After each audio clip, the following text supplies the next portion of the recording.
Hello and welcome back to another episode of Absolute BSS, the casual-petitive look at Bandai Namco's Battle Spirit Saga card game. I'm Cameron, one of your hosts here, as always, with Eric. How you doing, Eric? Hey everybody, how's it going? And you might notice, if you're watching the YouTube version of this, that Angel unfortunately is not joining us this week.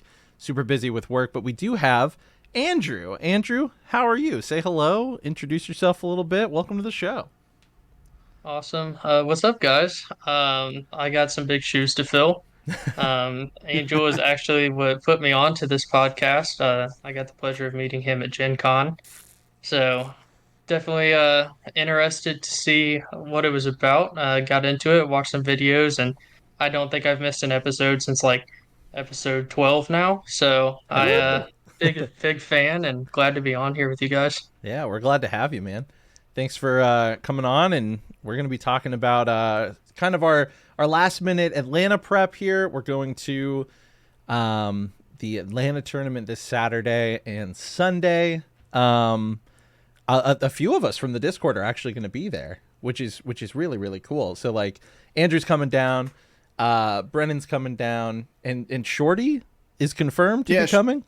Yeah, Shorty from Australia. He's the host of the Magic Beans Magic the Gathering podcast. Yes. He's going to be staying with us in the Airbnb that we're in. That's so cool. So, I'm so excited to actually. It's a little interesting that. Yeah, my first time meeting him in person is going to be staying in an Airbnb with him. So that'll be interesting.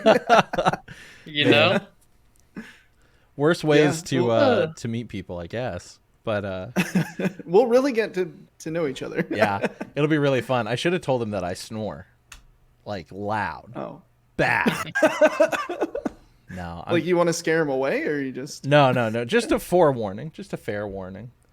Okay. But no, we got Atlanta coming up this weekend. I'm so excited because this is my like first real high level play for Battle Spirits. I played at Gen Con, but this is, the real deal. And we've been prepping a lot. You guys have really been prepping a lot in the Discord, so I'm really excited to break down what we've been finding and testing, kind of what's rising to the top, what's being put on the back burner for now as far as like what cards we're dealing with. And we've got some Q&A, some Discord questions again that we're going to be going through today. But yeah, Eric, if you want to I'm sorry. Yeah, let's get everybody acquainted with Andrew a little bit more. Your background with Battle Spirits, Andrew, and just other card games and stuff like that. all right. So I guess according to what's been happening recently in the Battle Spirits world, I don't think I have a chance to win this Grand Open since I did not come from Yu-Gi-Oh! I actually played Pokemon. So that is really the game that I played majority of my childhood, and then I just stopped playing card games until probably about 2 years ago, I would say. Wow. Got back in. Good What friend brought of you back mine in? started playing Pokemon. Just kind of like the nostalgia piece of Pokemon. I was like, yeah, I used to play this, and then started playing it, started seeing what some of the new cards did, Yeah. and jumped back into it. Really enjoyed the art. There was just a bunch of new Pokemon that I wasn't familiar with from not really keeping up on just the games and the card game and everything in between. So had a lot of learning to do. And then funny enough, I used to be roommates with Brennan from the Discord, Oh. and he comes home one day after going to our local card shop, and he's like, "Hey, I have these test decks for this new game." And I had already played like 1 to 2 like test games of One Piece. So I was like, "Yeah, it's cool. Like, I'm not very good at this. Like, you've kicked my ass like 3 times now with it. Maybe I'll just stick to playing Pokemon." And then we played with these test decks for Battle Spirits, and I was just immediately hooked. Just between the interaction of the game, just the spirits, the art, everything was awesome. And I've sold my soul ever since. So Sold that's your where soul we're at for. now. Yeah. Exactly. That's But, so funny. Yeah, we've talked about that before, but like the transition for Yu-Gi-Oh players into this game is almost a no-brainer. So it is cool to hear your experience was the Pokemon trading card game. That's kind of where I started too. But it still kind of has that feel, right? Like the cores are kind of like adding energy. It's just you can move them around a lot. Yeah, so that's really cool. That's funny that Brennan got you into this one too. Oh yeah. Yeah. Well, yeah, we're happy to have you on today. Yeah, Eric, where are we going with this? What's next? Yeah, so we have quite a few listener questions that we were going to walk through. So basically, we've just been prepping for Atlanta, just playing games like crazy. I also want to say, like, Cam and I play a lot of TTS, but lately I've been playing a lot of webcam games with you all in the Discord. And I got to say, I think I was a little hesitant to go to webcam because it seemed like a lot of setup and a lot of work, whereas TTS, you just load a deck in and can play it. But there's something very nice about playing on webcam where it's just, I feel like I'm practicing more. Like, I think TTS is great for like just putting a list together to test it out to see if it's viable. But I think to really practice for an event like this, I think I prefer webcam. Yeah. There's a lot of merit to it because... My opinion... Oh, no, go ahead. In my opinion, I just think it's more like personable. Like you almost feel like you're actually like playing a game with someone versus like almost like a co-op mission playing TTS. Like it's just you actually have the physical cards in your hand. It almost influences your decisions more. I think Brennan actually made a good point when we were discussing it the other day. There's a totally different feel when you have 0 cards in your hand in TTS and 0 cards in your hand in real life. Because then you're like, oh, that's a good point. There's actually genuinely nothing I can do here. So yeah, it kind of changes your thought process and just being able to better visually see all your resources and everything in front of you. Sometimes it can help you make the better play, or sometimes it helps you to realize where you messed up a lot sooner so you can fix those mistakes and perfect it when you're going into these bigger events. Definitely. I agree. I also just want to add, like, physically feeling your cards, your cores, the deck, the discard pile, moving stuff around, that is like it's something that we take for granted until you do play a digital version of a game like this, or if you play on TTS. I know TTS, you're still manually moving cards around. It's not like fully scripted, but yeah, just physically moving the cards and looking at your hand, holding the cards in your hand, moving the cards around specifically, like that's a muscle memory that you can take for granted and you can almost like overlook when you go from digital testing into a very like high stakes competitive physical play area, right? And so I agree, like playing webcam is really, really an effective way to play. It takes less adjustment, I think, than TTS also. If you know how to play the game, you can just do it. Yeah. You don't have to recommend it enough. You don't have to learn how to shuffle cards or how to roll a die, or like you're not going to accidentally draw half of your deck. Yeah, exactly. We've had some fun TTS interactions here recently. Losing cores and having the other person pick them up and throwing dice across the table, just the whole 9 yards of just trial and error of trying to play a game of Battle Spirits. Yep. So I love that. Yeah, we now have a really good testing community that does webcam, there's flexibility here in our Battle Spirits Discord. So you all should definitely be in on Absolute BSS on the Discord. So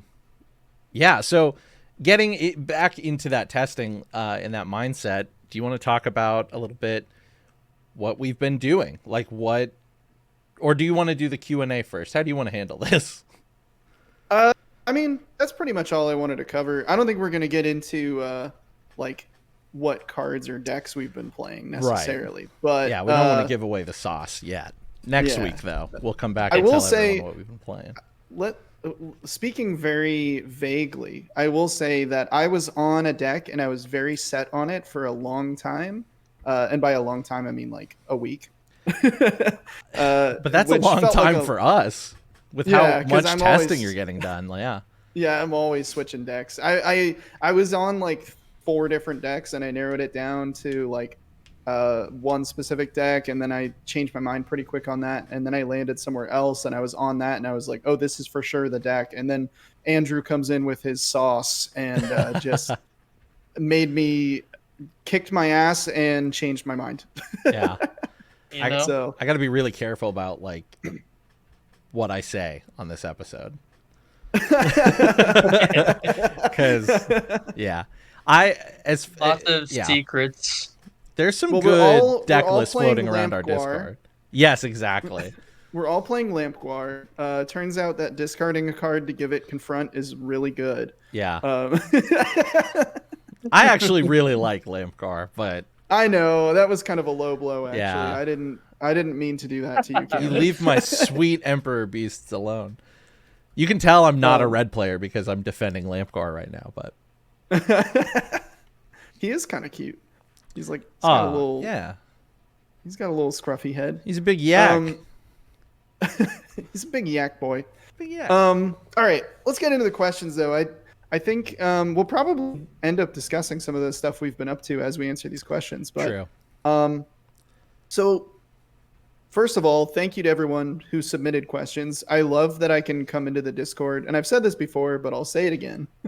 I love that I can come into our Discord, post like an at everyone, what are your questions for this week's episode? And we literally get like a bunch of questions. Yeah. It's amazing. Good ones too. And this is my first Q&A. Questions. I'm really excited to actually be on a Q&A episode. Oh yeah. I'm sure y'all are sick of my voice by now, but yeah, I haven't answered any questions. Well, I hope you're ready because I'm about to ask some questions.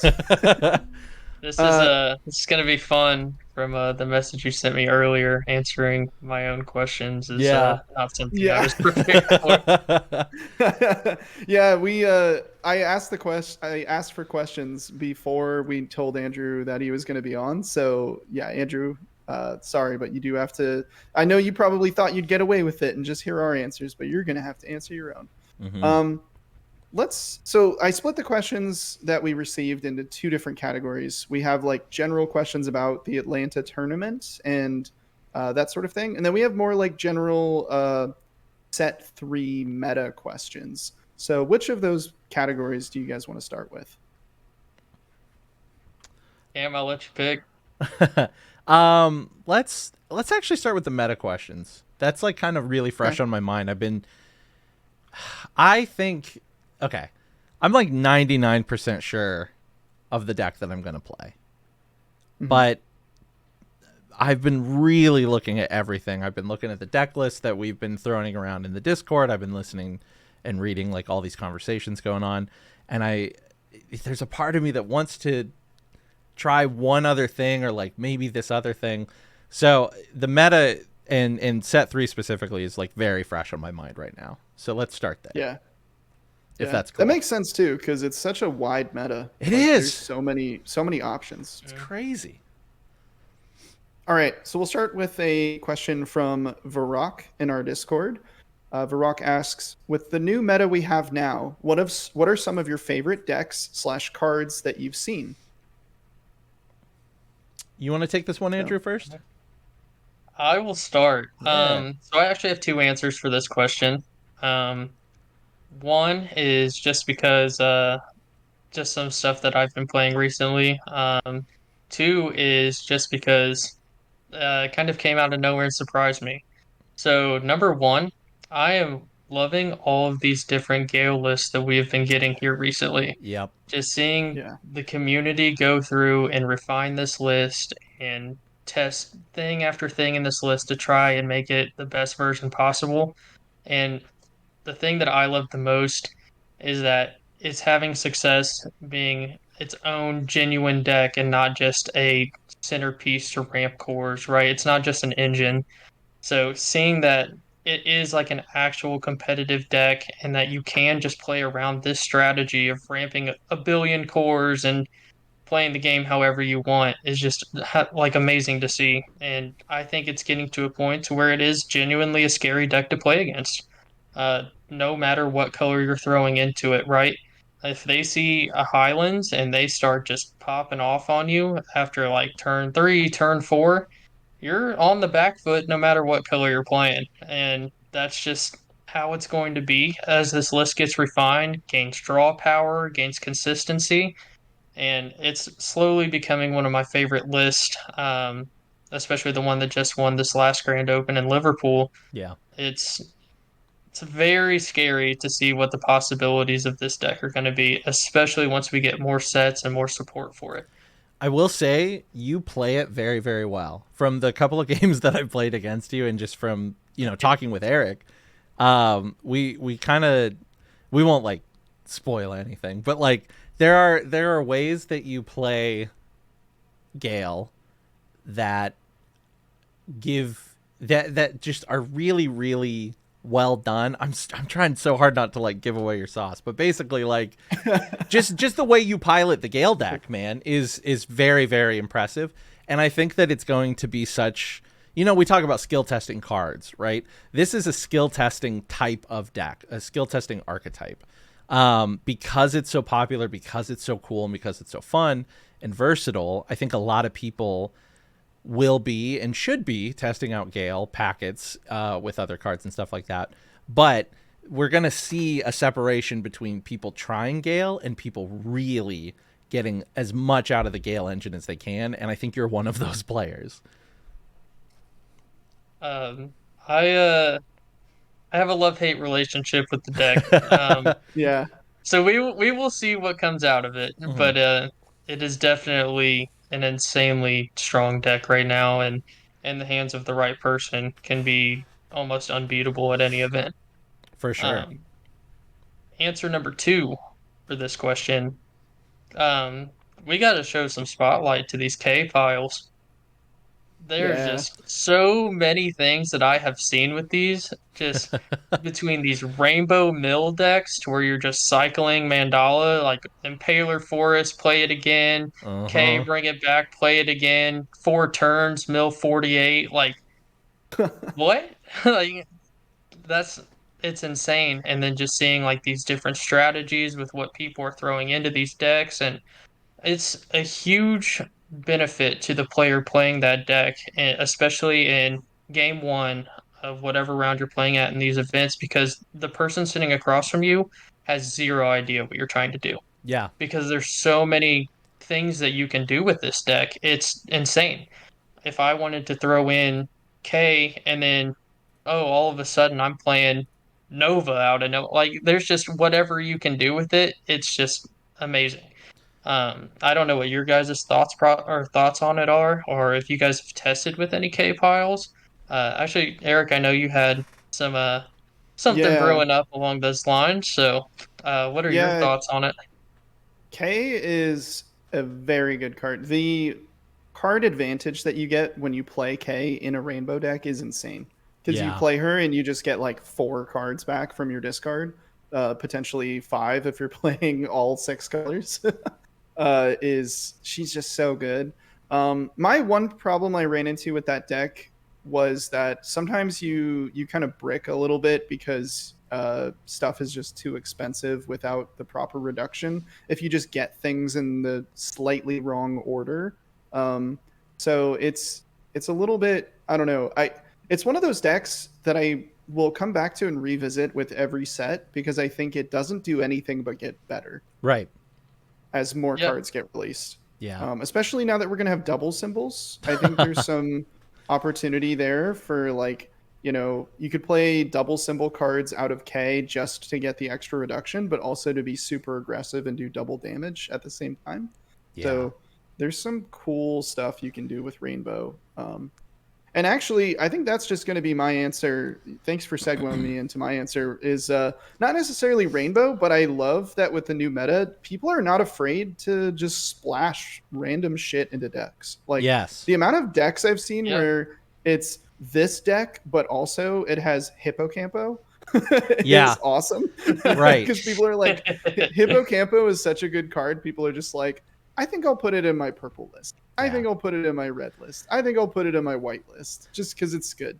And then same thing with kind of the Gale package too, is like Andrew was saying, like it is its own very strong deck, but I also think it's cool that people are like, oh, in this deck I'm gonna pull in like Tokawa, Highlands, and maybe like a Feng Wong or two, but like I'm not all in on Gale. It's kind of just there Right. as like my top end or like to Mm-hmm. ramp a little bit. Or to trigger Beldegor because Yeah. Toki 5 and Beldegor are like best friends. Iconic duo. Yeah. Truly. You would think, what if we find out later that Beldegor, what if Beldegor is Manaka? Whoa. I've never seen them both in the same deck, so Well, there's other reasons for that. yeah. It's a real Hannah Montana but situation there. the best of Beldegor. So yeah, I think it's cool that people have been really like just experimenting with stuff. Yeah. So, what about you, Cam? What are you most excited about in the current meta? Gale was one of my answers for sure.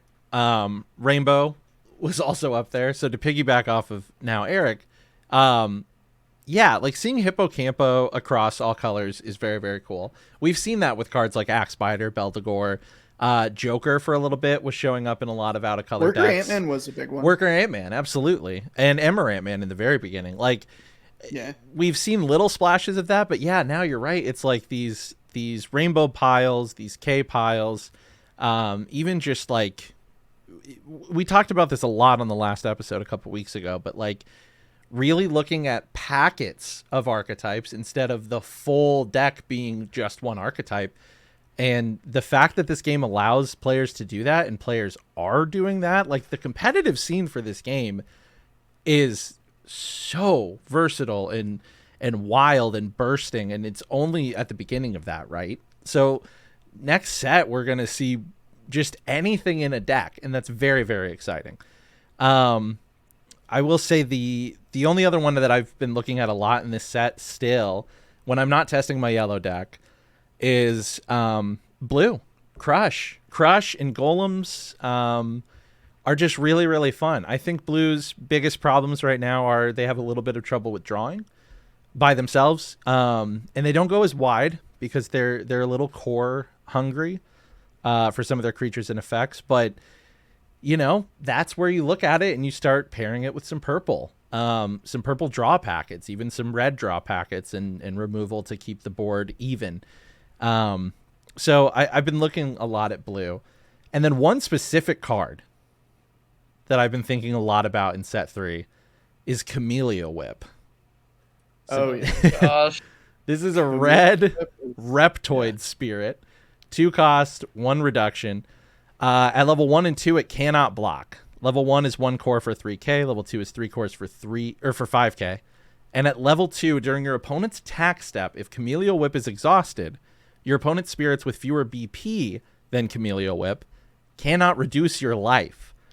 So as a yellow 2-cost spammer, Camellia Whip in testing has really made me think about just all the possibilities that this game has, like how one little card, uncommon from set 3, can completely derail my entire deck for like turns at a time is very, very cool.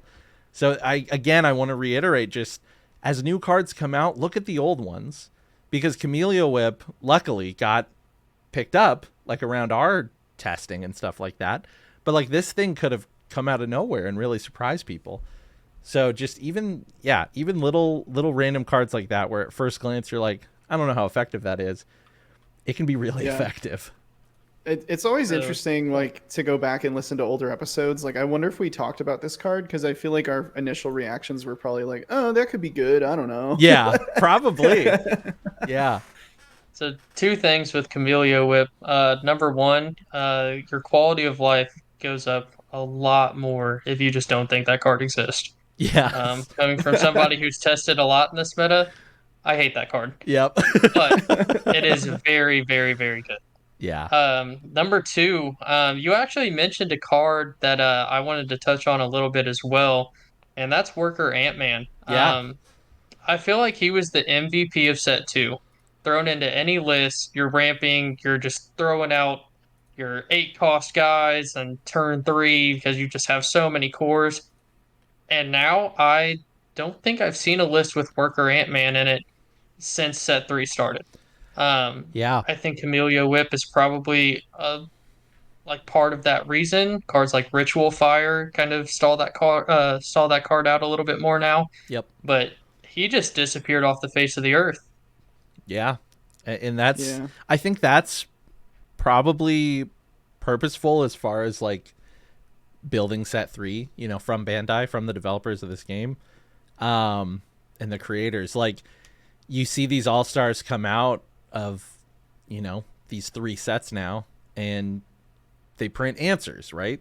Or, you know, ban Netherworld depths. But yeah, Worker Ant-Man definitely has taken a seat lately. Well, keep your eye on the meta, because I think if people start to shift to deal with Camellia Whip, then Camellia Whip might go away. And then the second that happens, that's when Worker Ant-Man's going to come back out. Exactly. Which is a healthy meta. Yeah. Definitely. Let's move on to the next question here. It was actually also from Varrock. This is a good one. So, just for fun, all of these questions are fun. Yes. In my opinion. What are your thoughts on Floodstream making token decks entirely irrelevant this week? And then he put in parentheses, that week at locals sucked for me as a token player.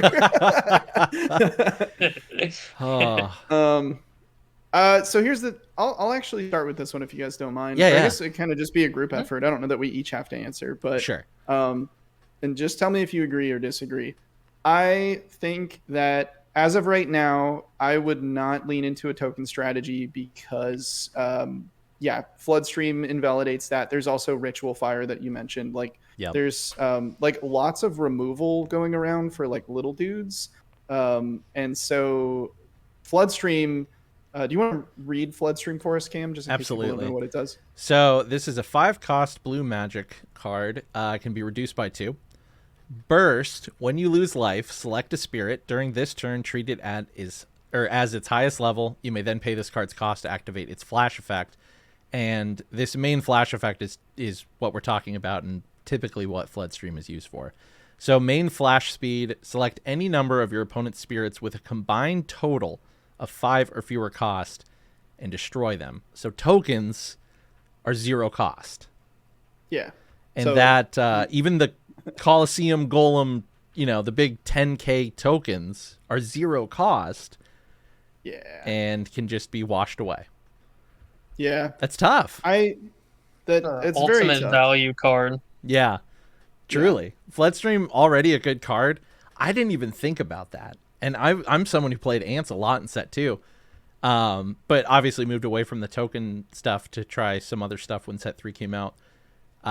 So when Varrock asked that question, I like, it dawned on me and I was like, oh my gosh, you're right. That's actually crazy. I think it sucks that it invalidates the token strategy, but I do think it's a good card to exist though, because I agree. I think that it's a counter to aggro lists, and I think that aggro lists in a lot of card games I've played can sometimes get out of control very quickly and need like bans and limits to They're deal the first with them. ones to get broken, right? People want very quick wins, especially when you're playing all day at competitive events. Like aggro Digimon was like one of the first set archetypes when there was only one set. People would just spam little 3-cost rookies because all you have to do is hit your opponent a certain amount of times. So you saw as that game evolved that they really tried to make it as intended, which is just a little bit of a slower burn and a build up. But yeah, Floodstream definitely cuts down aggro and murders token decks. Yeah. Do you think that they would maybe add levels to tokens, like as an errata after the fact? Or do you think it's just not as big of a problem? Well, it's based on cost, so it would just kill them anyway. That's what I mean. I'm sorry. Do you think they like would errata that, like, say Ant tokens are cost 1, Mech tokens are cost 2, and then Golem tokens are cost like 6 or something, even though you don't pay the cost? Nah, I don't think they would. Yeah, I don't think they should. I was just Kind of throwing that I think hypothetical they around. would still get murdered by Floodstream. Yeah. That's true. So hear me out. Do you think in set 4 that we see some sort of token protection? Maybe like a magic card where its main step is like during this turn, none of your token spirits can get destroyed by your opponent's magic effects, or things along those lines to get some sort of protection. That way we can bring back that certain archetype because it's not seen right now Right. because of Floodstream, I think. And there is a decent amount of cards in the pool that deal with tokens. And they keep printing them. Yeah, exactly. I think Yeah, I hope we have a so. whole X rare Yeah. Loki Yeah. from Yeah. White, a whole X rare that they printed for a token strategy that's now just sitting in people's binders because tokens are unplayable right now. Yeah. And I love the concept of tokens. I really, really do. Um I hope so. I hope that there's a Nexus that would do that. Like if this is a level 2 Nexus, your tokens can't be killed by can't be targeted by destruction spells or something. Maybe. I will say what I said about Worker Ant-Man though is just keep an eye on how people are building their decks, and you might find like a little spot in the meta where like for just a blip To you bring can him back. you could play tokens because like I I think with Floodstream it was one of those things where it was immediately really scary, Yeah. but I see lots of I think people are more afraid of the fact that Floodstream exists and respect it, rightfully so, because like it is like a very powerful card that can wreck your day if you're not prepped for it. Yeah. But I've seen a lot of lists just not running it, or even in the side. So like, Yeah. I don't know. If we move further and further in that direction, you might be able to squeak in a win somewhere with a zero cost like token deck or something, and Yeah. people just won't be prepped for it. But then the second that happens, Floodstream's immediately going back in everyone's decks and sideboards. So like you gotta plan that wisely. Yeah, you really do. You gotta make your moment and seize it. Yeah. And then Museum Golem for pivot. Pro Tour. That's right. Yeah. Man. Our secret sauce is actually that we're all on Coliseum Golem. Yeah, we're all playing Golem decks with the Mommy Mermaid. That's Love it. funny. Yeah, Alright, so our sorry last- to Varrock for getting flood streamed away. It was funny. He like Yeah. elaborated a little bit more on it in the Discord and was like, yeah, everyone, had the starter deck, so like everyone had a playset of it. So everyone was Yeah. using it cuz it's good, and I was screwed. That's really funny. You hate to see it, but it is, when you love the game, like that is a fun thing to see, and that's a very good learning experience. Yeah. You learn a lot by losing. That's where I learned the most. Yeah, and I'm very good at losing. All right. Last set 3 meta question from Overlord Ubel. Do you think with the current set, is there any card that needs to be limited or possibly banned? The only card that comes to mind still is Hurricane Highlands. But Really? I think that Gale really settled down, right? We've said this a few times. It's not the boogie monster we thought it was. People like did the testing where they got all the cores and then they're like, now what? And now it's like it's found a really good spot. I still think that it can really feels bad, but not enough that I would think it would be banned. Limited, maybe down to 2 or 3, not 1. 1 is way too little, especially because like the only good like tutor for Nexus cards actually isn't even that good. That little 3-cost sea folk spirit that like lets you look and then put one back on top of the deck. That's rough. Yeah. But for me, that's really the only one. I can't think of anything that's like super ridiculous off the top of my head. What do you guys think? So, my thought process could be completely wrong, and you guys could completely disagree, right? But Oh, I'm excited for this. Me This is going to too. be spicy. Hot take. so we're in a world where volcanic break is limited to 1, right? Sure. Yeah. Kills 1 spirit, can kill something up to 6k if you pay the soul core. Yeah. But we have Floodstream, which we just talked about, that can possibly wipe out anywhere from 2 to 5 guys depending on what you're playing for one card. And same cost, different color, but it seems, I don't want to say overtuned. It just seems like maybe that shouldn't be a card to where if somebody is running four of, why are we allowed to run four of that but not four of Volcanic Break? Yeah. Mm. I that makes sense to me. When they limited Volcanic Break to 1, I was kind of like, why? I get the bans. I do. Especially now that like we're into set 3 and the dust has settled. I understand the bans. But the limit down to 1 for Volcanic Break is totally weird, and that's exactly why. You're totally right. Like Floodstream can kill way more. There are a lot of cards that, you know, if you play into them wrong, are going to ruin your entire game if they get played against you. And the odds of them seeing it are a lot higher because they can have 4. And it does feel weird. I got to agree with you. So are you saying maybe limit Floodstream? I say either limit Floodstream or Unlimit Volcanic Break. Volcanic Break. Yeah. Not to put words in your mouth and put a target on your back by leading you into that answer. Maybe I'm going to get shunned and probably executed in Atlanta for that, but I think it's just kind of a good talking point because why should you have one or the other? It should either be both or neither, right? I agree. I'd back you up on that. So, I am going to pick a card that's not in set 3. Okay. But just a card that I have consistently not had fun with in this game. Okay. And that is Fanatec man. Elk. I think that card should go to die because I just don't think it's fun. Yeah. Like, how is it fun to sit there and do nothing? Wittawily do nothing. And then like I'm trying to do something, and then you're like, nope, you can't. By the way, take a damage. Yeah. Oh, you're gonna try again? Oh, nope, it didn't work. Take a damage. Like, I don't know. And we just sit there and go to time. I'm just like, white is such a cool color, and it does so many cool things. Like, I think even the infinitely blocking in white is super cool. But I think when you pair that with the infinite block, plus if now I block you with my infinite block, you take a damage. Yeah, like, that's the step too far. Yeah, I don't know. Maybe this would remove the identity of white to ban this card, but for me personally, I don't know. Lately, I had a game in testing the other night. It was against one of your friends, Andrew, which by no means his fault. He's just playing his deck. Right, yeah. But the game got to a point where I was like, I feel hopeless. Like, I want to, like, yeah. like, I want to stop playing. Like, I'm not having fun anymore.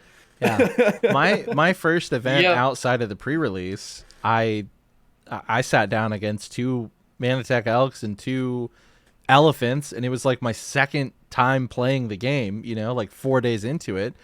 And like I feel like a lot of other people, especially those who like who maybe this would like be their first game, if they had that matchup, they probably never play the game again. And that is a problem. I agree. Like Fanatec Elk is crazy busted. And it's such a specific, it's one card. No other card really does it like Fanatec Elk. You can, if you see the elk, you can guess as to what else is going on in there. But like, if you aren't prepared for the elk is going to just, it's not fun. It's unfun. Yeah. Now, that's my hear problem me out. with it. Yeah. What if we threw a card like Axe Spider into white? Wouldn't that just make playing against Fanatec Elk and everything just so much more enjoyable for those new players? Exactly. Gosh. Yeah. I hate white. White's my least favorite color. I I'll love go ahead and throw that out there now. Yeah.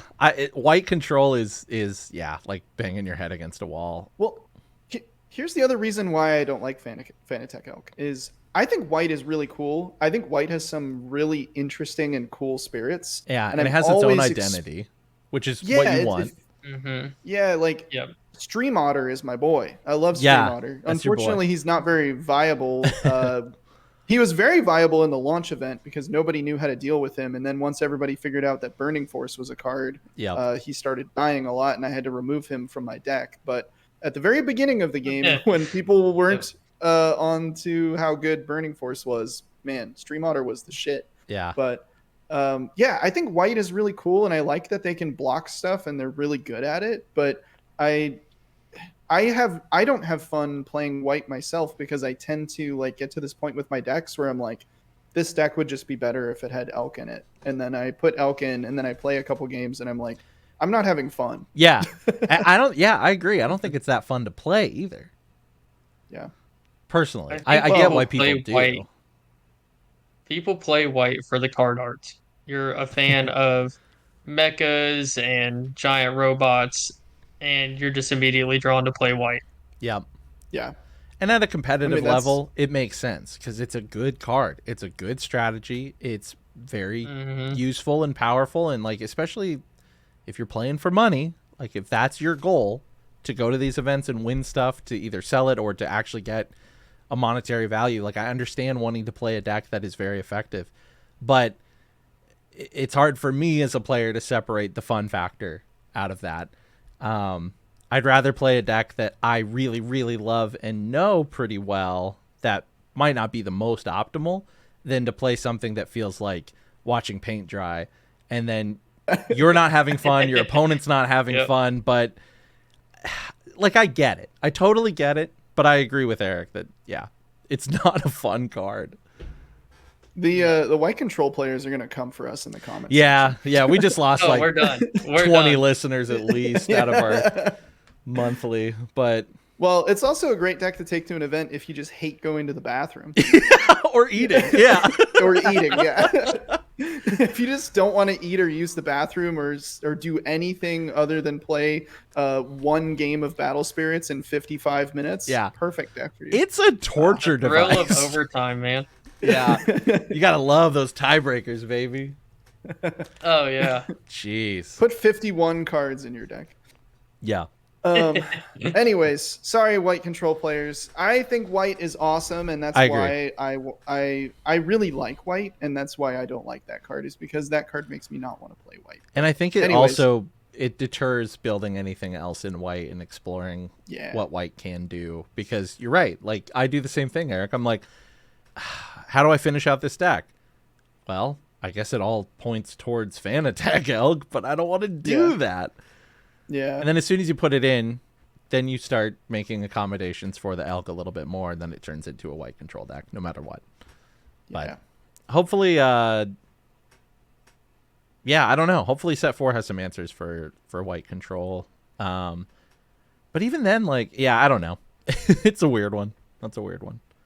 Yeah. It just sucks that anytime a card in the game, like, the only answer to it is Dream Bomb, I feel like you need to start thinking about whether or not that card should exist. Dream Bomb is a silver bullet. And, silver bullets in game design, it's one of the 7 deadly sins. If you listen to the Team Covenant podcast, if you don't, I highly recommend, at the very least, going back and checking out their 7 deadly sins of card game design series. But that's one that they talk about, like, being this card exists to counter this specific problem, and all that does is make more problems and make a stale meta.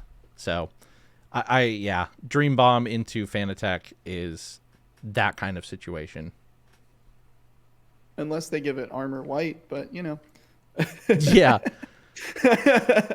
true. Where me and Angel come in and talk about Baculus Curse Dragon. We'll leave that for another day. Oh, you're right. There are other ways to deal with it. I'm being salty is what's happening. Yeah. I just, that I think you should leave, where he's in the suit and he's like, I don't want to be around anymore. Yes. Like, that's it. That's how I feel whenever I go up against fan attack elk. Like, when it's fully armored up and cored up, I'm just like, he's got fan attack elk. It kills. You're right. You're right. I should just be on purple, shouldn't I? I should just go to the dark side. That's what Angel's it all comes down to. The world would just be a better place if everyone plays purple. Yeah. You got cool looking spirits. Everyone has to read your Maduke. It's a great time. Yeah. Yeah, Maduke, if anything, makes card game players actually read a card. So Yeah. that's something. That's not nothing. I haven't read any of these cards until they plop this on the table. It's even great when your opponent has to read the little lore segment at the bottom of the card just to make sure they get everything. Hold on, I'm gonna pull that little lore. Yeah, what does up. it say? I'm finding it. Here she is. Maduke's obliterated body quickly began to regenerate. It sure did. Wow. Medusa That's some Mommy. lore if I've ever heard it. You just can't kill her. No. Atlanta questions. Let's go. Let's do it. Oh, man. So let's start off with Andrew's question. Do you want to read this one, Andrew, since it's your question? Yeah. Yeah, I guess Is that awkward? I don't know. No. I'll go ahead and read it. All right. So what are you guys looking forward to? So I don't know how often you guys have traveled to Atlanta, but are you guys looking forward to just going to the tournament? Are you guys looking forward to meeting anyone at the tournament? You guys looking forward to any food down there? I've heard there's some pretty good stuff to eat, but I'm waiting to experience that for myself. Always drove through Atlanta, kind of going to Florida for family vacations and things like that. Mm-hmm. But I've never really stopped in Atlanta to really experience the city. So, what are you guys excited for? Well, this will be my second time in Atlanta, like actually going to the city. The first time was to go to the IKEA. Nice. And I stayed at like a friend's house, and then drove back the next day with all my furniture. Now we have an IKEA closer to us, so I don't have to do that anymore. So now Battle Spirits is taking me back. There was a really good looking restaurant. I don't know if you remember this, Cam, but once I like got my ticket to the Battle Spirits thing in Atlanta, Instagram started like, spying on me and sending me all these like Atlanta food places, like ads. But there was this one really good looking like ramen restaurant that looked awesome, and I kind of want to stop there. Yeah, that looked really good. You sent that to me immediately. Yeah, food is always my favorite part of any travel. So that's for sure my number one. Sir. Yeah, I like that's like my favorite thing to do is to get food that I can't get where I'm from, and. Like I was up in Minnesota for Keyforge last month, and my friends who I was staying with took me to this Ecuadorian place. Oh my gosh, it was like, it was so fucking good. So yeah, just like getting food I can't normally get is great. I love just the atmosphere of competitive card game tournaments, especially when you have a group going with you or that you're going to meet up with, especially just meeting people for the first time. Like we're going to meet Andrew and Brendan and Shorty. It's going to be cool. And just anybody who listens to the podcast, I can't wait to meet all of you and just get to, you're all there for the same thing. So there's like this really cool, like positive energy. I'm looking forward to that. And also just, to get to play the game at that next level. Is always really exciting for me. That's probably what I think. In order, it's food, meeting people, and then actually playing the game itself is really, really cool about traveling to play a game. They've also stepped up their side events game quite a bit. Really? Like in Utrecht, at least, we were doing drafts. We were like all sorts of really fun side events. There was draft, there was sealed. That's so fun. Okay, I want to do that. So I'm hoping there's. Well, you want to win the $7,000. True. Well, so that's the thing. I'd rather just be playing in the actual event day two. But also, if that doesn't happen, there's some fun side events. So. Yeah. Mm-hmm. I guess you're right. I shouldn't say I'm looking forward to playing in the side events because I won't be. Right. None of us will be. Yeah. We'll all be hating each other in the top 8 bracket because we're all gonna make top 4, and we're gonna agree to split the winnings 4 ways. Bandai will hate us. Bandai will hate us. So I guess kind of to answer my own question. this was what I was not prepared for, but we're gonna wing it. I think I'm really looking forward to obviously meeting everyone. Um, got some cool opportunities with the group we're going down with. So we're driving from Indiana.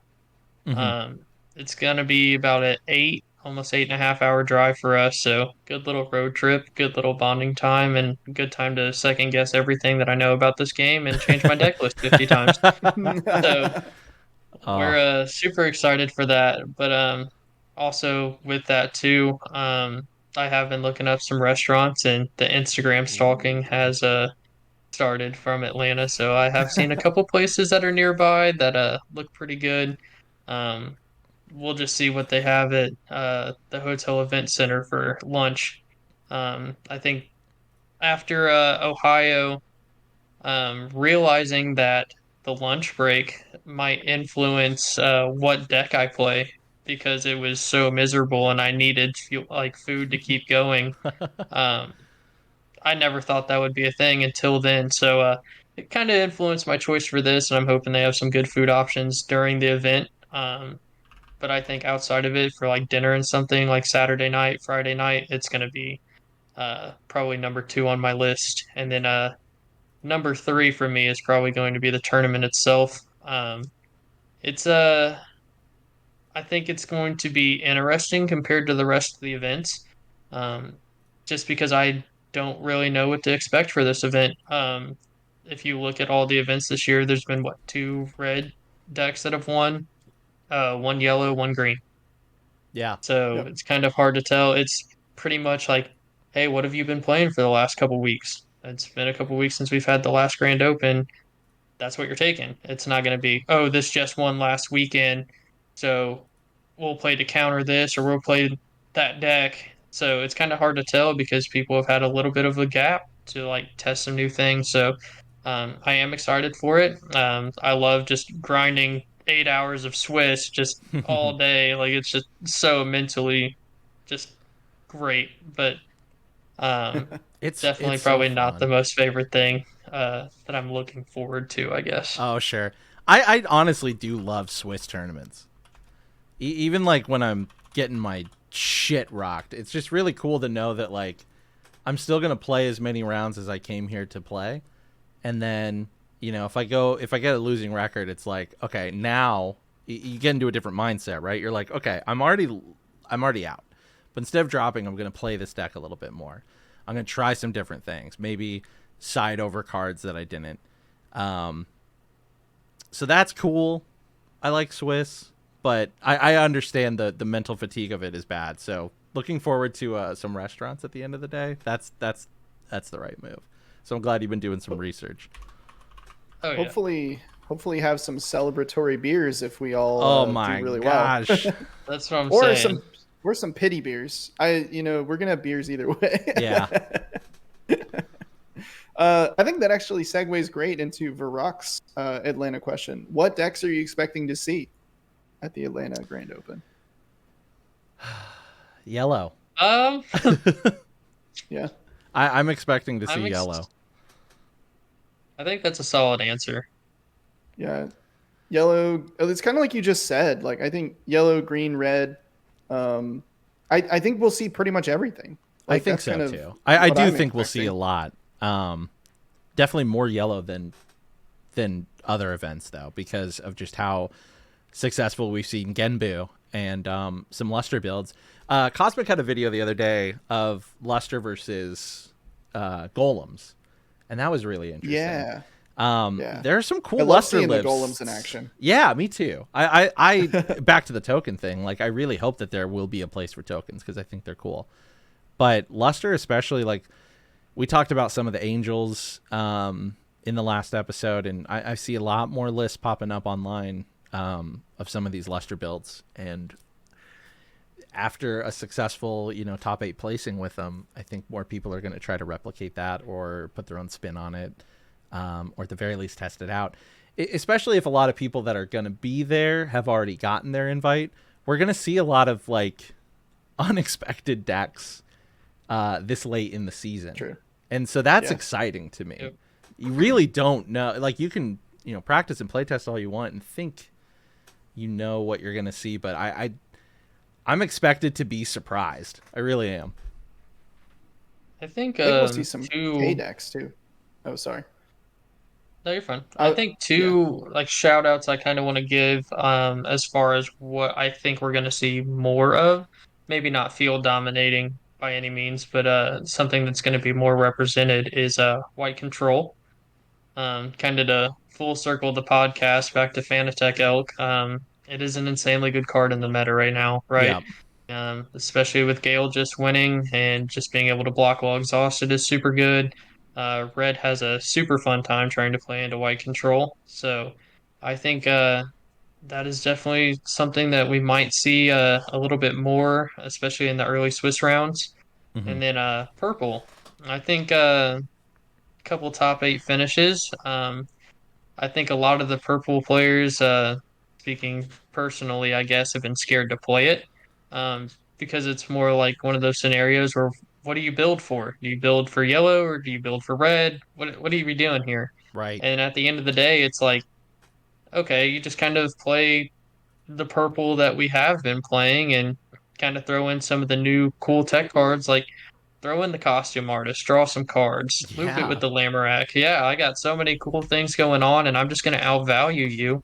Um, and I think a lot of players are seeing that and being like, regardless, this deck is still good, and I'm comfortable with the deck. I know how to pilot purple. I'm going to take this. So I think those will be maybe not everybody in the field's playing these, right? But I think it's going to be something that we see a lot more representation in Atlanta than we have at these previous events. Yeah. I Man, agree. I forgot I was so hyped up on costume artist. That card is so cool. It's I really want to fun. revisit. Yeah. I want to revisit that because I really like costume artist. That card feels so much like Magic the Gathering to me. Yeah, it does feel a bit like a Magic card, which is maybe why I like it. Yeah. I've been on such a MTG Arena kick. But yeah, that one definitely sticks out in my mind as like, I wonder if someone who like designs these cards has worked on Magic in the past, because that one definitely kind of felt like it. But anyway, that's just my 2 cents. So I guess in summary, what decks are we expecting to see? A little bit of everything. Yes. Yeah. Yep. My stance is hard yellow and then some really random off meta, just fun decks. Yeah.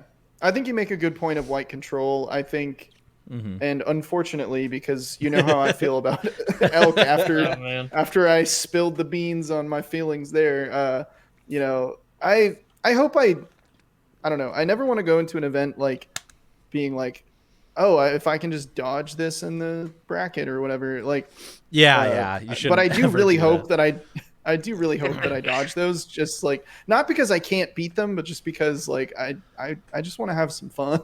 Yeah, yeah. But or at least maybe they won't see the elk or something. But always a possibility. I don't know. And you know, just it's kind of a tangent, but to that point, like, blue might find a place against white control because of all that crush. Like, if you just get lucky and mill the elk, they're screwed. And there's not a lot of cards with blue armor right now.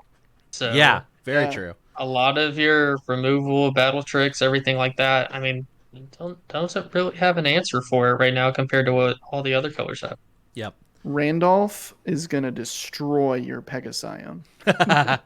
Dude, Randolph comes down. Love Randolph. Randolph comes down and just blows up your little guys. I wish Randolph was my dad. That's it. That's interesting. Next question.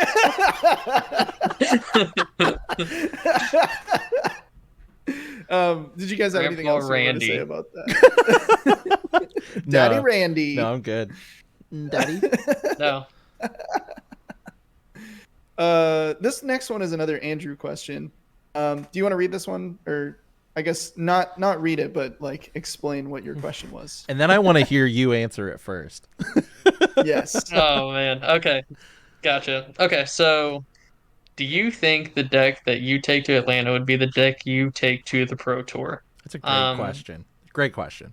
Really, I wanted to hear. I wasn't expecting to answer this because I wanted to hear your guys' take on this. But So this kind of comes into the comfortability. Sorry, my English is terrible right now. Oh, you're good, Aspect of man. playing the game, right? Yeah. Like, when you get into events like that, do you play to the meta or like completely switch up what you've been playing, what you know your combos, what you're looking for, just to try to counterpick the guy across from you who's been playing that deck since what, the beginning of set three? Or do you take to the Pro Tour what you're comfortable with, what you've been testing, what you know, and trying to basically navigate your way and almost, in a sense, skill gap your way into placing good in the Pro Tour because you have been testing, you know the deck, you know what you want to do in your matchups. Um, and in my opinion, um, especially I'm not leaking anything, but what we've been testing here recently, I think it's a very high possibility that if I do make the Pro Tour and I'm given that opportunity, it's a very high possibility I would take what I'm going to play in Atlanta to the Pro Tour. Um, just because I am comfortable with it. I know what I want to do in my matchups, and I think that's a huge thing to take into an event. Just knowing that no matter what is sitting in front of me, I'm gonna know what I need to do to navigate around it, versus saying, "Oh, well, I drew this card. Haven't really played too much with this card, but we'll try to use it this way this time," and that could be completely wrong in the situation. Um, so I think you want to take something and test with something, which I believe most players who go to grand opens and events like this are, you want to do something competitive, right? Mm-hmm. You don't want to take some blue aggro list that you've never played before, right? You want to play something that's actually going to do well. But I think it's definitely a good idea to take something that you just understand and know what's going on and do what you want to do versus trying to play against the other people in events like that. Yeah, I that makes a lot of definitely, sense. yeah, I line up with that a lot. Um, Pretty much everything you just said. The way that I play competitively is definitely uh, comfortability over like what I should play, quote unquote. You know what I mean? And that's kind of how I build decks too. Is like, yeah, I'm playing the cards that are good and that people are expecting, but then I'm playing the cards that I really love and that I've been able to get stuff out of a lot, and then that's my like my sauce, you know, like the secret tech is just stuff that I think, especially in competitive level card games, a lot of people can't see past that. They only see the meta. And so they build a deck to either counter the meta or play the meta, and they ignore a lot of other cards. And so I might be playing some RNG, but I'm playing something that I know how to play. That is a So mix of meta and off meta. you're saying I should put Stream Otter in all my decks? I'm saying you should play that green aggro deck that you played in set 2 all That the is time. Oh, I'm just kidding. so well, no. that is the So sauce. Yeah. the green aggro deck actually came to mind when you were talking, Andrew, because I That's your baby. played.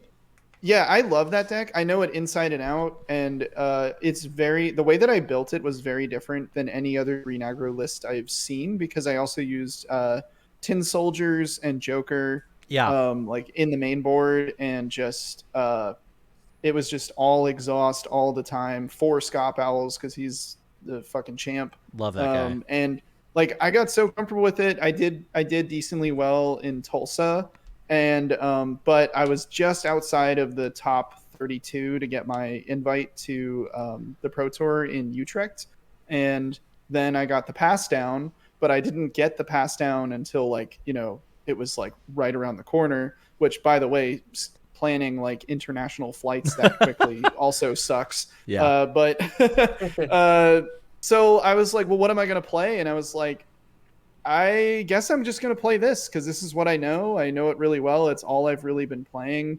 I also, you know, at that point hadn't even really played Battle Spirits since Tulsa. We had been recording the podcast. I think we were doing like set 3 spoilers all the time. So my mind was kind of just on set 3 Yeah. at that point. And so I had to kind of like take a step back and be like, well, I got to build something like with the card I have now. So what am I going to play? And I was like, I'll just play this. And I teched it a little bit to what I expected to see. And then I showed up in Utrecht and just got destroyed because I was not ready. Like, I should have brought a different deck probably. It was not the correct choice for that tournament.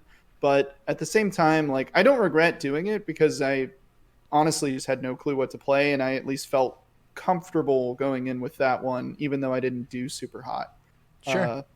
But as far as for this tournament, I think it's going to really largely be determined by a couple of things. One is my performance, and also because we have a team of people now that are all kind of like playing similar, like a similar list. If we end up sticking with kind of where we've landed with it, I honestly, I have two decks that I think are both like viable and decent.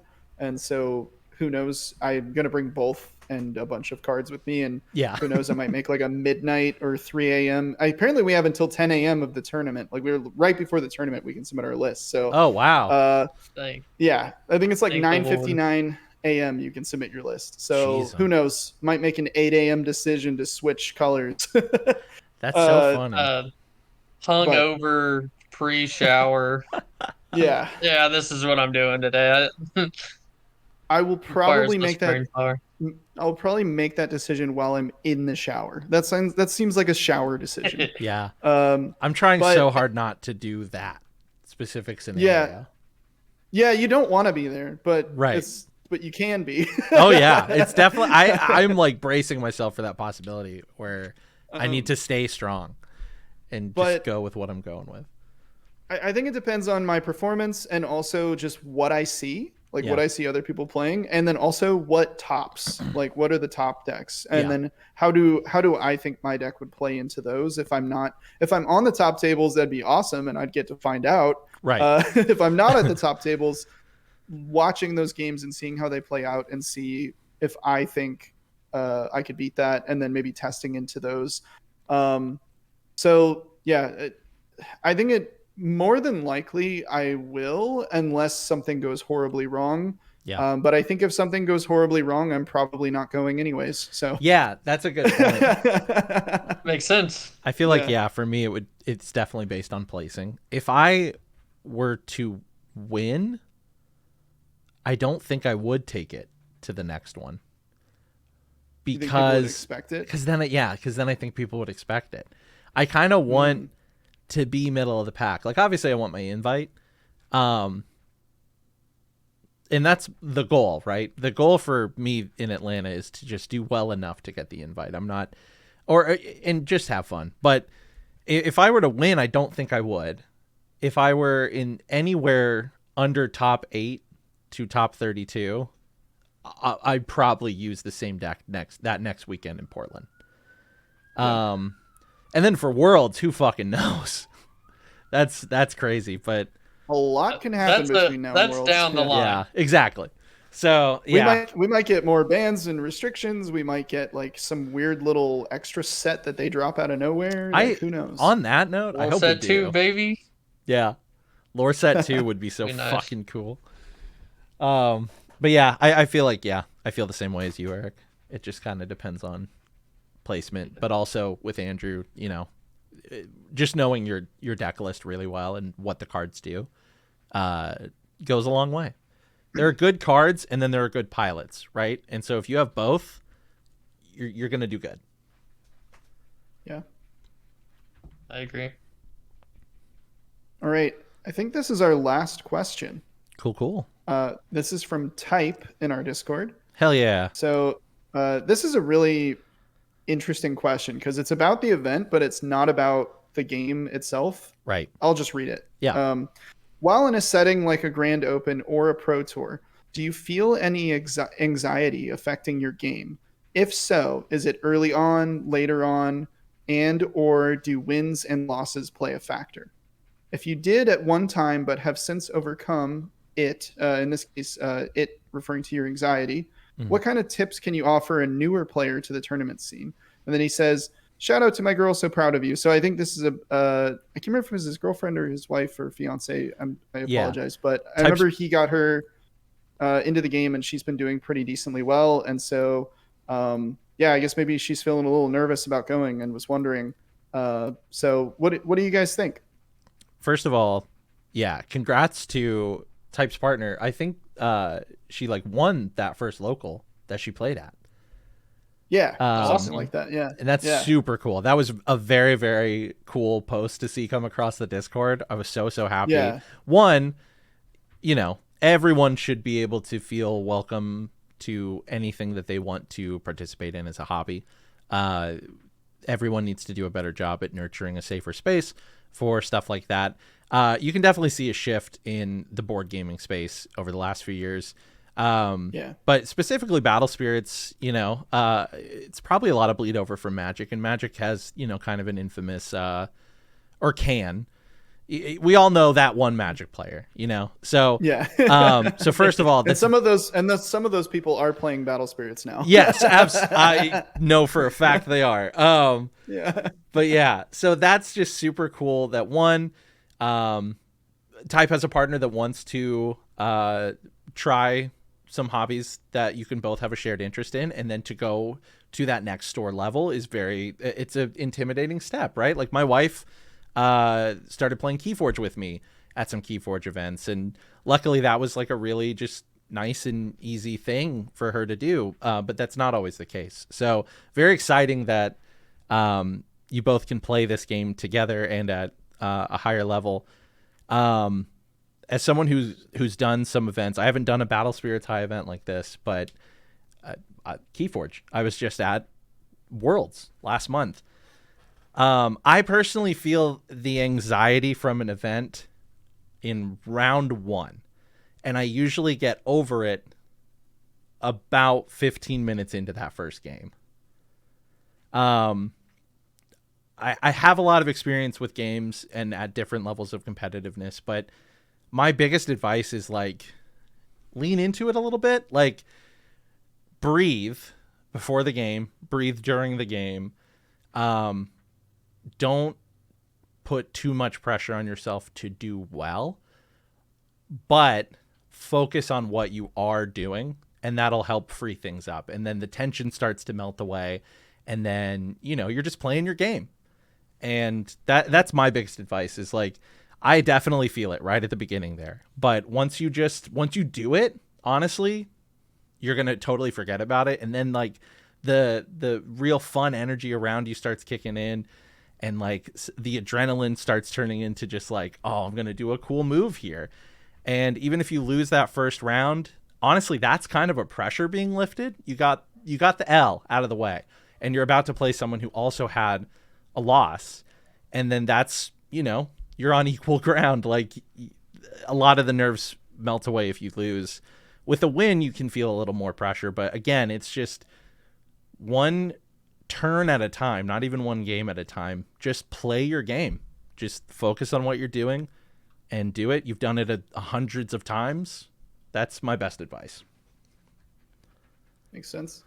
I thought about this question a lot because I think this is a great question because it's such a human question that everyone deals with. Yeah. And I think it's like, it applies to this. It applies to like public speaking. It applies to, you know, coming and doing this podcast. It's like, I just as a general piece of like, I don't want to say advice because it's not like I came up with it or anything, but it's just kind of how I've like shifted my mindset about doing just about anything, and how I think pushed myself more recently I think coming out of like lockdown times, I definitely was struggling with a little bit of like agoraphobia. Yeah, just like being like returning to the surface world, like, you know. But and like realizing that there are things happening outside of my apartment. You know, to get myself to do something, like literally anything, is I just have to tell myself in my brain, like, if you do this, you're not going to die. Like, this is not going to kill you. Like, and as dumb as that sounds, that's how I've convinced myself to do so many things. Like, approach someone and ask them a question, or like go talk to somebody I've been wanting to talk to, whether that be like, you know, professionally or romantically or whatever, is just like, I want to talk to that person, and it's not going to kill me to go do it. And if Yeah. I can just get that mindset, I'll just be like, all right, I can go talk to them about anything. Or like, you know, going to that event or going on the podcast, like even starting this podcast, I feel like was one of those things where it was like, oh, like, how are we going to do that? How are we going to do this? How are we going to do that? And it's like, I don't know. We'll figure it out. It's not going to kill us. Yeah. There's this really great book I read called The Flinch, and it's by Julian something. Huff. Julianne Huff, by the dancer. Julian Smith. It's called The Flinch. Wait, and his whole is he the YouTuber? Huh? Maybe. I guess that's a very common name. Never mind. Yeah, yeah. The name Smith. Yeah, he could be. I don't know. But the book is all about how like your body is sort of like set up in a way to protect you, and so like it'll flinch at things that are hard or difficult because it's like, I don't know. Like I think in the past, it like, you know, if you want to go back to like, now this is a psychology podcast, sorry, but like a long time ago, it's like, you know, that stuff was helpful because it's like, oh, stay away from the lion's gonna kill you. Right. But now it's like, calling your doctor is the new lion. And so it's like, you kind of just have to like, whenever the whole point of his book is like, anytime you feel that flinch to doing something, you just have to like push through. And then like, once you're on the other side, you'll realize that like sometimes you can just shut that flinch off. And so he has some exercises in that book that are wild. Like there's one where he tells you to go grab a coffee mug, hold it out in front of you and drop it. Whoa. Yeah. And he's like, that's like the flinch that he's talking about is like your hesitancy to drop the mug. Whoa. And then he's like, it's going to be okay. Like, even if it was your favorite coffee mug, it was just a coffee mug and now you can sweep it up and throw it away. Oh my gosh. And it was just like, it's so funny that like something as simple as that sounds like, man, I'd feel like a badass if I could do that and feel nothing. Yeah. That gave me so much book anxiety. In the description. Yeah. That's what I'm saying. Yeah. Link this book in the description because I need to read this. I'm going to read it. Yeah. It's a great book. But anyways, all that to say, there are some like, you don't need to drop a coffee mug to prep for this event. Although you could. That would be a fun prep. Yeah. That's how purple players prep, right? Just chaos. They just destroy items. Me and Angel can confirm. Yeah. We start a fire. Walls. Yeah. Yeah, red mid-range players are just lighting things on fire. Yeah. But yeah, there are some like practical things you can do that I have done at events. I have this app called Headspace that has these like breathing exercises that it walks you through. I've literally just done that. Like at Tulsa, I hit this point where I was like, I cannot lose any more games. Like I just can't lose. And so once I had that in my head, I was like, I need to like do like a breathing exercise to just like, you know, like I want to take that, like, I can't lose any more games and flip it to where I'm not worried or afraid of it and turn it more into like, it's going to push me like, all right, I'm not going to lose any more games, you know, like not like I can't lose any more games, but like I will not. Spoiler, I did end up losing another game, but you probably felt less bad because it's that power of manifestation, right? Yeah, my mindset in that last game, the very last round that I ended up losing was like, I tried my absolute hardest and I don't really feel like I made any misplays or anything. It was literally just, I just lost. But I felt so much better about that. The fact that I lost knowing that I played my absolute hardest. But anyways, I don't know. Hopefully some of that was helpful, but that's kind of how I think about a lot of those things is just, you know, the Nike thing. Just do it. Just do it. Truly. You'll be okay. Not to make light of anxiety and all of that. But, for sure. But I think in a situation like this where you're playing a card game, like you can do it. I believe in you. So this was honestly the one question I was looking forward to the most. Just a lot of personal experience kind of wraps up to this, and a couple people I'll shout out through this as well. So from personal experience, I went to Monroeville, Pennsylvania. super good experience. But me and my friend Jay, he is a person from our locals, really good player as well. We about as last minute as we possibly could decided to go to Monroeville. So we obviously live in Indianapolis. Pennsylvania is a 6 hour drive, 6.5 roughly. We left here at 3 in the morning Saturday morning, uh, on 4 hours of sleep, and got to the event center in Monroeville at 9:57 a.m. Oh The my event started at 10. gosh. So I'm on no sleep. Uh huh. Um, just drove 6 hours all the way through multiple different states, and you guys have been to Indiana. I don't know how much you guys have drove through Indiana. It's not the most exciting drive. So sitting there contemplating on how the event's going to go, everything like that, just knowing that if anything goes wrong during this trip, we're going to be late and just miss the event and it's all going to be for nothing. Um, kind of set in. And I've actually been like diagnosed with anxiety disorder and things like that. So when these things happen, my brain is kind of like, hey, everything's blowing up. Let's go ahead and have a moment here, and let's start having like a little panic attack, you know? Yep. Yeah, So because this was that'll going on the help whole way everything, there. right? Oh yeah, Exactly. exactly. Yeah. So driving there, just huge shout out to him, just kind of like being in the car, and just a huge shout out to my girlfriend as well. Kind of like motivating me and just telling me, hey, just go. You know you're gonna have fun. You know you're gonna be able to do it. You've been practicing. You're confident. Go. Enjoy the experience. And so we did this journey. I think we stopped one time to use the restroom, and the rest was just driving straight through. Some little gas station snacks for breakfast is always the move. It's the Pro most road trip Midwest thing I've tip ever there. heard, man. This is my Oh yeah. this is every trip I took from 18 to 28. I love Uh, it. so literally jump out of the car, barely get any time to stretch, go in, register, sit at the table. The event starts at like 10:15. So my body's already like going through it like, hey, you made it, you're fine. I know you're still anxious about being late, but we got to get ready for round one. Yeah. And like you talked about, that round one, sitting in that chair, that first feeling, because you have so many thoughts and emotions going on. I can't lose round one. Like, this is to start my day off. If I started off on a loss, like, I'm already going to be behind the rest of the field. I just came all this way. Um, what am I going to do? And I think after about 15 to 20 minutes, like, I started to calm myself down, really kind of jump into it. I was insanely confident in the deck I was playing. Shout out Maduke. We'll touch on that later. But Angel's gonna love that one. Yeah.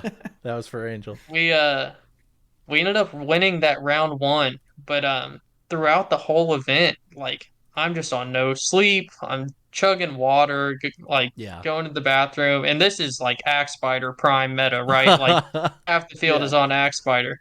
So chugging water and playing against the Axe Spider deck, not a great combo because you're sitting there not only just feeling like Niagara Falls is about to bust loose, but you're sitting here trying to figure out how many cards have you drawn off Netherworld Depths this turn. Yeah. But ended up going X2 at that event and finishing ninth overall. So I was the Wow. bubble Hell boy yeah. for that event. It's But amazing. yeah, to kind of touch back onto the point, um, it's finding ways to manage it. Yeah. Um, one thing that I can really recommend is if you're going to an event, try to go with somebody that you know. Definitely. Whether it's a friend, whether it's a teammate, whether it's just some guy that you just go to locals with on Tuesday nights and that you only know him from there. Give yourself somebody to go and talk to and ground yourself after every round. Hey, how did Yeah. your round go? What was your matchup? What did you do well? What did you do wrong? What do you think you're going to do in the next one? Get yourself in that mental space to recap from what just happened so you're not going to sit there and just think about it that whole next round because that's when you're going to misplay. And just being able to get that comfort level from someone else, just saying, "Hey, you're not going to mess up, you got this, and giving you that confidence boost into going to that next round is just super important. And going back, like that's what Jay did for me every round. I got up to like table two. I was zero losses. Like, so you're playing against the people that you see are topping and winning all these events, and like kind of gets intimidating when you're sitting next to like John Tata or Alex Blandon. Like, you know what I mean? Like, oh Yeah. man, am I supposed to be here? Like, I haven't slept. Am I dreaming? You know, but Yeah. it's just kind of one of those moments where it's like having that just bring back to reality in between rounds is just insanely important. Also, I do have like an app on my phone too that I have been using recently to help with the anxiety and what to do during a panic attack. And there's a lot of good points on there. It's called Dare if anyone is interested in it. Um, but just being able to kind of go through those when you do have a little bit of downtime in between rounds just to help calm yourself down. It's really just, yes, you want to be able to go through and play the game, but it's also you want to be healthy and mentally prepared for it as well. It's Definitely. not just can I play this card game? It's can I mentally do it? Can I physically do it? Because you have to be able to be prepared to be there for 8, 9 hours to play a couple round like a bunch of rounds of Swiss and not knowing if you're going to make it into the next day. Yeah. Um, but I think some of the things to help with that, kind of what we've already touched on from what we're playing in Atlanta would be taken to the Pro Tour. Be confident in what you're playing, knowing your deck, because if you're playing something that you're not used to and you're already anxious, good luck, partner. Like you're going Right. to Yeah. be, You're in yeah, trouble. you're going through it. That round one is probably going to be the worst experience of your life. But Yeah. I, uh, I definitely think that playing something that you're comfortable with, having someone there that you can communicate with in between rounds, and just doing like the little basic things you don't think of throughout the day are super important. Take like a couple snacks with you, Oh yeah. like some fruit snacks or something. Drink plenty of water. Get lunch when there's a lunch break if you have the opportunity to. Like, take care of your body and it will take care of you through those things. And I promise you will play better. And I promise at the end of the day, you will be thankful that you did those things throughout the event. Um, I think, or especially with Atlanta coming up, I think this is going to be a little bit bigger event. I've heard that there's going to be a lot more people who are going. Meet new people too. Yeah. Because also at these events, like if you aren't going or you're just going by yourself, because I know there are people who travel by themselves, don't be afraid to branch out. Like that is one thing that I love about our community in this card game is there are so many cool people and I've met so many like new friends and just new opportunities from playing this card game that I would have never had before. Branch out, meet these people, and don't just look at it as this guy sitting across from me is my opponent and I want to kill him. Like Right. or rip his face off.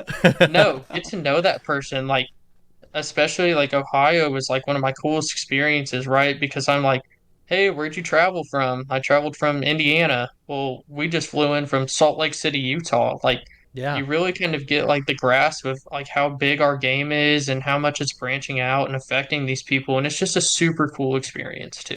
Yeah. So, wrapping it all in together, anxiety does suck, but make sure you come into events prepared to be able to deal with it. Yeah. And I want to piggyback on that. Definitely great advice is go with someone if you can. But if you can't, and if you're listening to this right now and you're going to be in Atlanta and you are traveling alone and that is something that's giving you anxiety, I, for one, not to speak for all of us here, but I, for one, would love it if you just came up to us after your rounds. Like, check in with us, meet us.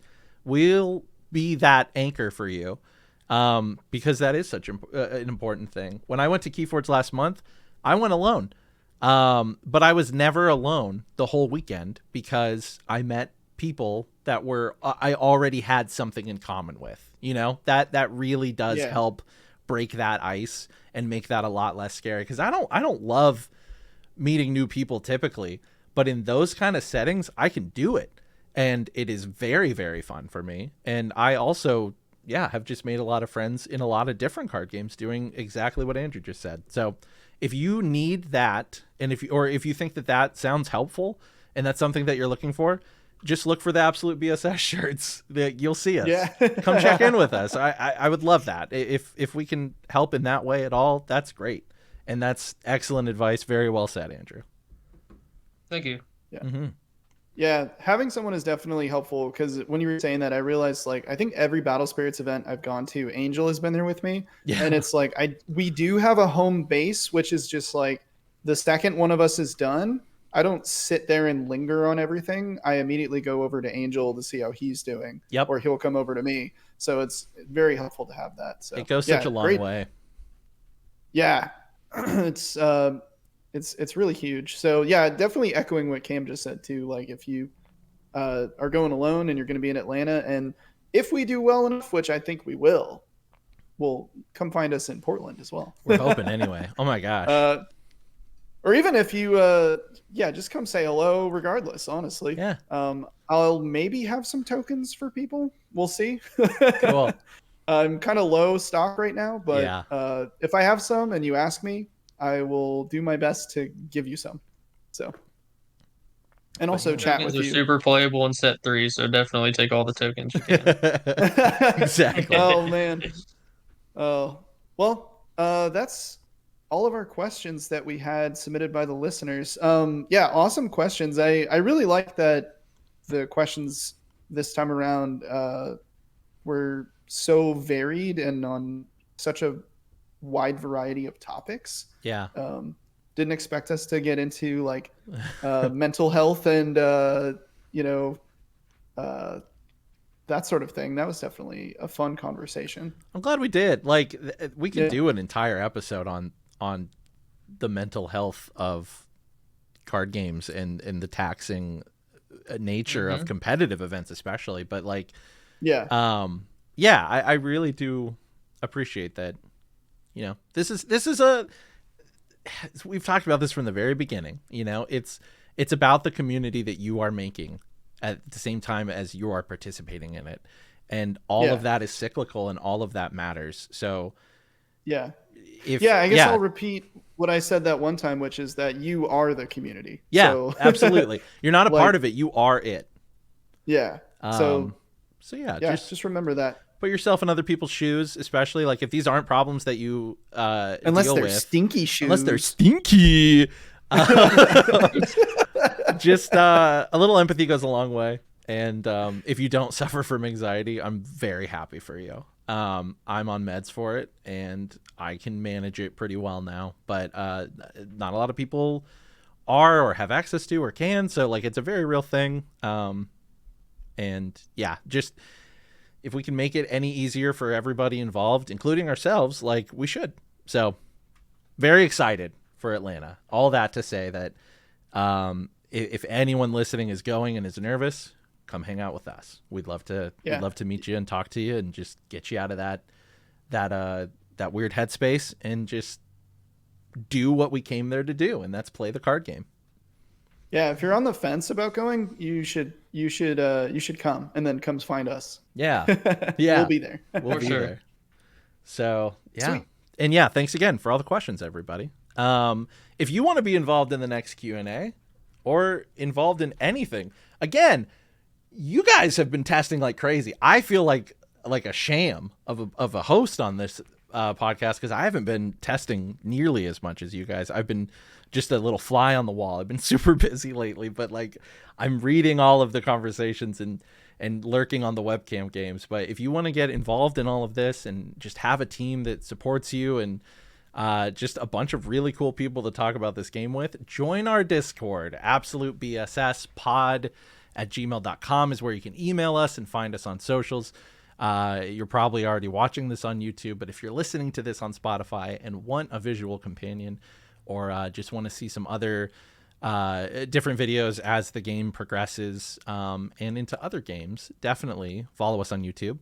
Give us some subs. If we hit 100 subs, we're going to do Battle Shot Saga, some Drunk Battle Spirits gameplay. Could be a good goofy time. And yeah, it just helps us know that you like it. We're gonna keep doing it regardless, so no pressure. But the one thing I would say is definitely join the Discord. It is so fun. I never understood Discord until we had ours, and now I'm in love with it. I spend more time in our Discord probably than I do on most of the apps on my phone at this point. So. Me too. It's super fun. And big thank you to Andrew for joining us on this episode. We're going to hear more from him in the future on another future episode as well. So be excited for that. Yeah, no spoilers, but Absolute BSS has some fun and exciting things that we're getting involved in. Yes. And I've also, just a little plug if you've made it this far into the episode, I have completed the art for some new Absolute BSS tokens. Woo! So we've got golems and we've got core cards coming.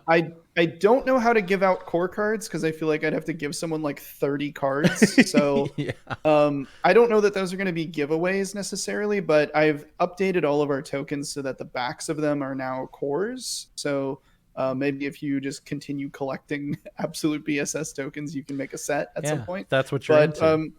We're experimenting with all sorts of different things with the tokens, and so we're going to have plenty of ways for people to win and get some of these tokens, both online and offline. But more details to come in future episodes as we sort of flesh all of that out.